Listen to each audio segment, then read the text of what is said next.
کیونکہ ہمیں معلوم ہے جس نے بزرگوں سے نفرت کری اس کی نسلیں اجڑ جاتی ہیں، ہے نا. اور ہم الحمدللہ اپنے نبیوں کے، اپنے ولیوں کے اور اپنے صحابہ کے کبھی باغی نہیں ہیں، ہے نا. ہم نمک حرام نہیں ہے، نمک حلال ہے. ہم نے جن بزرگوں کا نمک کھایا ہے، جس کا ہم کھاتے ہیں اسی کا ہم کھاتے ہیں، ہے نا. اب آپ یہ بتائیے، آپ کو کوئی سوال کرنا ہے، کیسا بھی کوئی کوشچن ہو. اعظم بھائی کی طرف اللہ تعالیٰ صحابہ سے راضی ہے اور صحابہ اللہ سے راضی ہے. حالانکہ جب وہ اسلام آقا علیہ السلام نے نبوت کا اعلان کیا تو اس وقت نماز فرض نہیں تھی اور دیگر اعمال جو ہیں وہ بھی ضروری نہیں تھے. اور کئی سالوں بعد نماز فرض ہوئی اور اعمال حج وغیرہ شروع ہوئی. اس درمیان میں اللہ کے رسول صلی اللہ علیہ وسلم کی کئی صحابہ دنیا سے ہماری نظروں سے اوجھل ہوئی. اب وہ کیسے ہیں اور ان کے اندر ایسی کیا چیز تھی جس سے وہ اللہ راضی ہوئی؟ میں نے اپنی تقریر میں اس سوال پورا ہو گیا، کچھ رہ گیا.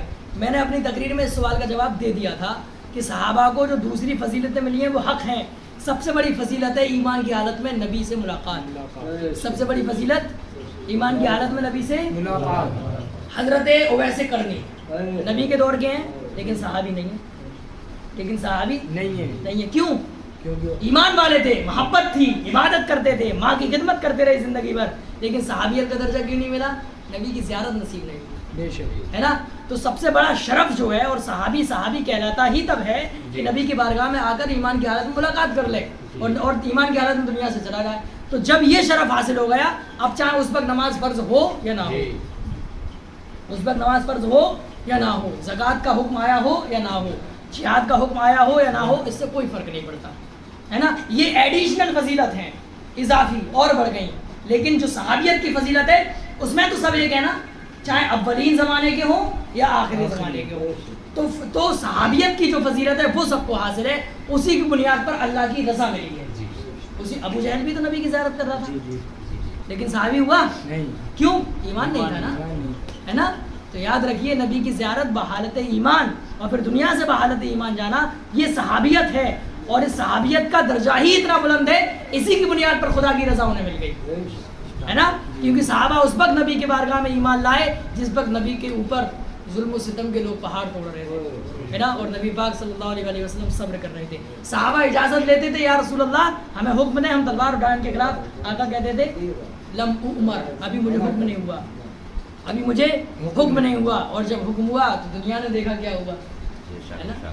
اور بتائیں کوئی چیز پوچھنا ہو. جی حضرت، جیسے کسی کو حضور صلی اللہ تعالیٰ علیہ وسلم کو خواب میں دیدار ہو تو اس کو کیا بولیں؟ اچھا دیکھیں، خواب میں دیدار، ایک چیز سن لیں، شیطان خواب میں کسی کی بھی شکل اختیار کر سکتا ہے.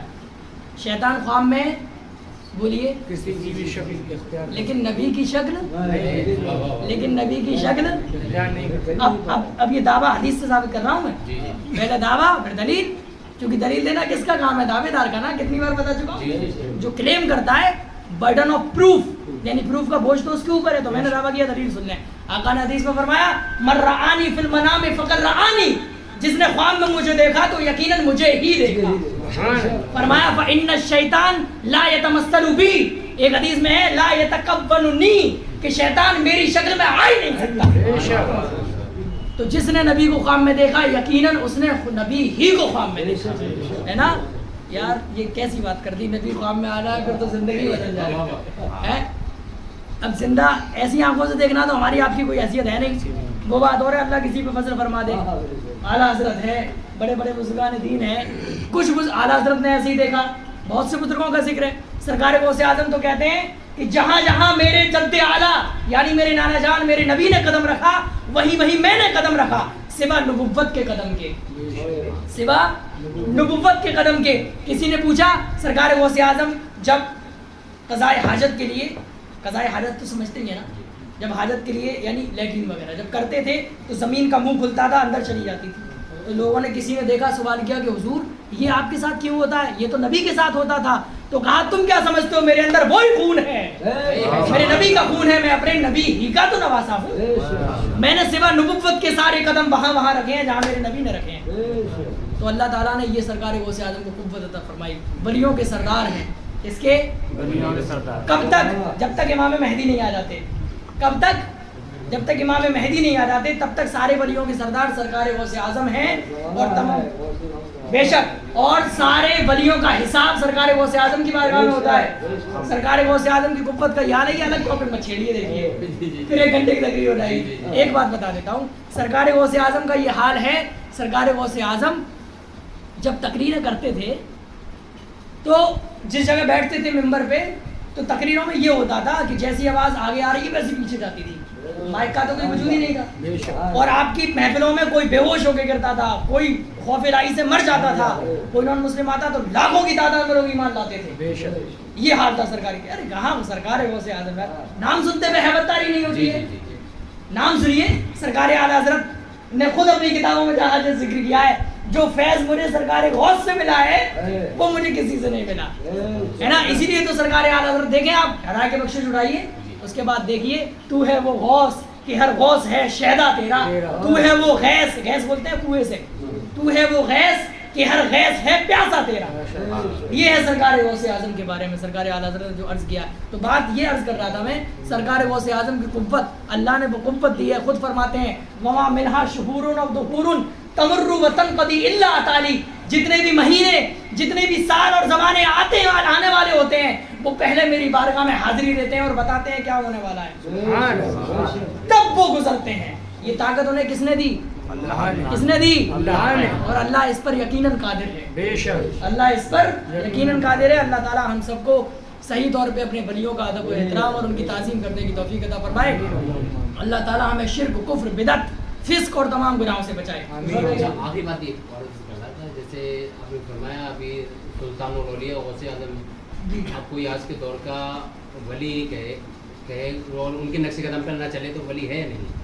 سرکار غوث اعظم کے نقش قدم کو چھوڑ کر کوئی ولی بنتا ہی نہیں ہے۔